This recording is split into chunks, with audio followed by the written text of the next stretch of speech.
So is Hull a hotbed of Liberal Democrats who believe in rejoining the European Union, who see no obstruction to open borders, who think we should welcome young men undocumented that cross the English Channel? No, it's not, is it?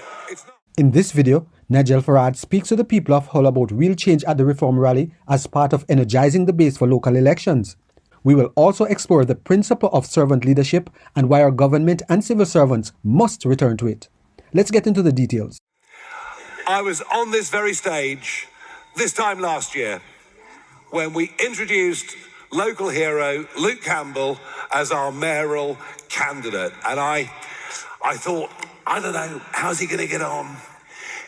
Can he really, are the people of Hull really going to vote for Luke and vote for reform?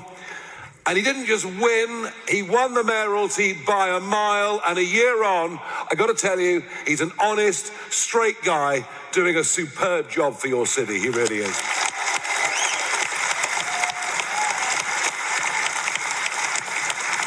So I was really keen to come back to Hull, back to Connexin, to speak in support of him, and indeed, to speak for the 19 men and women who are standing for us as Hull City Council elects in thirds. He has been up against it. The administration against him, all the local councils against him. It has not been an easy first year. But he's certainly found his feet. He's sacking all the people in the administration that are obstructing him, and I agree with that. Let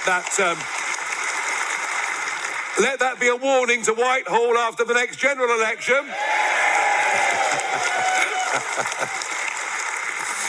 Civil servants are supposed to be impartial. Civil servants are supposed to be neutral. Civil servants are supposed to turn up at the office.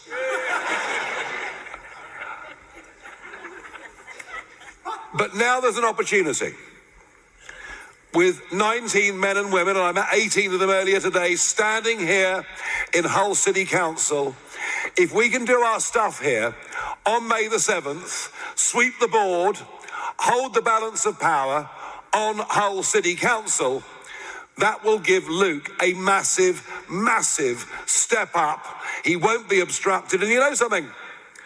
Right now, in Hull, the Tory party have completely disappeared. And frankly, deservedly. But last time round, Hull became controlled. Hull! I mean, the city that voted by over two-thirds for Brexit, Hull voted Liberal Democrat. Now, you may all be fans of Ed Davey, I don't know. Falling off paddle boards but I suppose if you've got nothing to say, it's sensible. I guess it's all you can do, really.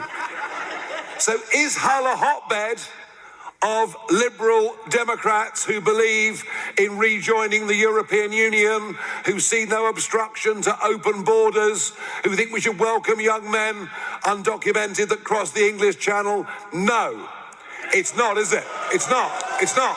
And they voted Lib Dem 4 years ago, and they voted Lib Dem because they were done with the Tories, and they were done with Labour, and they saw the Lib Dem vote as being the way to fight back against the two-party establishment that has run this country for over 100 years, and over the last few decades has led us so badly. They voted Lib Dem against Labour and against the Conservatives. And I believe with the right campaign on May the 7th, just as they did for Luke Campbell last year, I believe the people of Hull will vote reform on May the 7th and will score a great victory.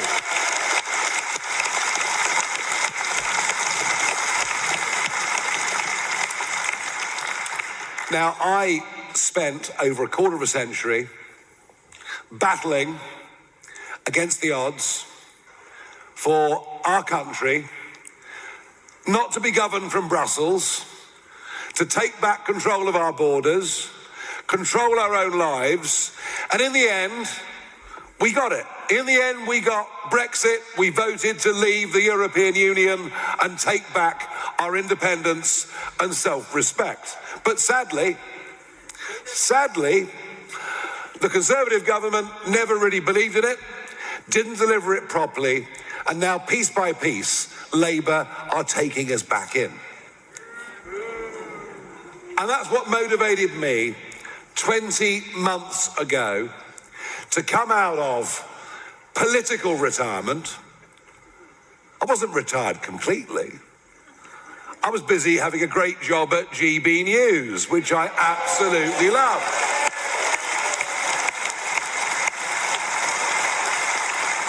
But I came back into British politics not just because Brexit hadn't been delivered.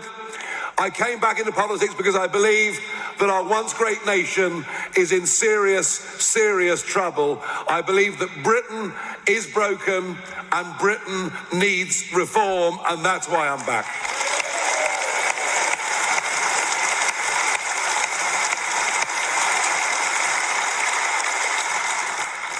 And this Prime Minister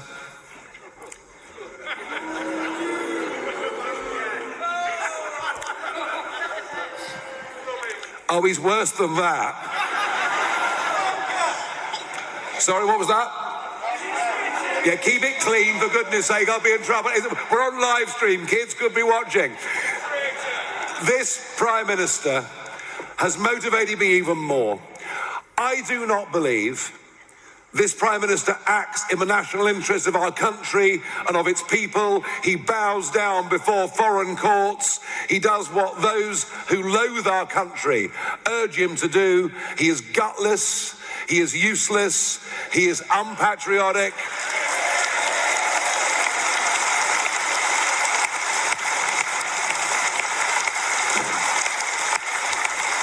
And on May the 7th, when people vote in Scotland, in Wales, in all 32 London boroughs, here in Hull, right across the West Yorkshire, the North East, the Midlands, the North West, East Anglia, and so on. This is the massive, massive set of elections, the biggest electoral test that will take place between now and the next general election.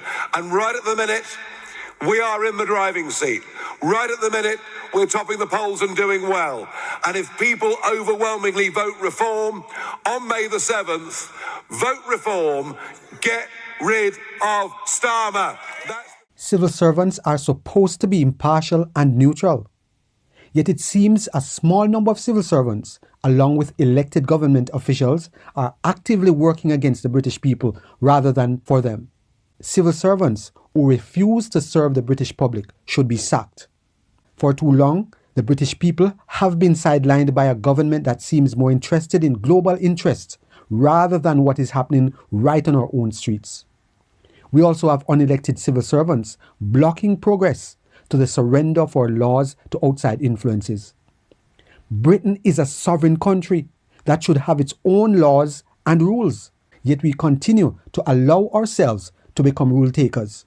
Any government unable to manage its own country should be voted out. Britain needs leaders who will stand up for our own nation. Leaders who are patriotic and who put British values first. True servant leadership means civil servants and the ministers who lead them should put the British people first. It means that they must provide services for which they are accountable to the citizens of this country above all else. Servant leadership is impartial in how things are done, but fiercely loyal in the results it delivers for British security, prosperity, and culture. If they will not serve Britain, they should not be paid by Britain. Be the leader who wants the best for Britain. Be the leader who will work for Britain. Be the leader who will show that you care for Britain. Embrace servant leadership as the guiding principle. Choose leaders who serve the British people with humility and loyalty. Support only those who put Britain and its citizens first in every decision they make. If you have benefited in any way from this video, please subscribe, like, share, and be sure to leave us a comment.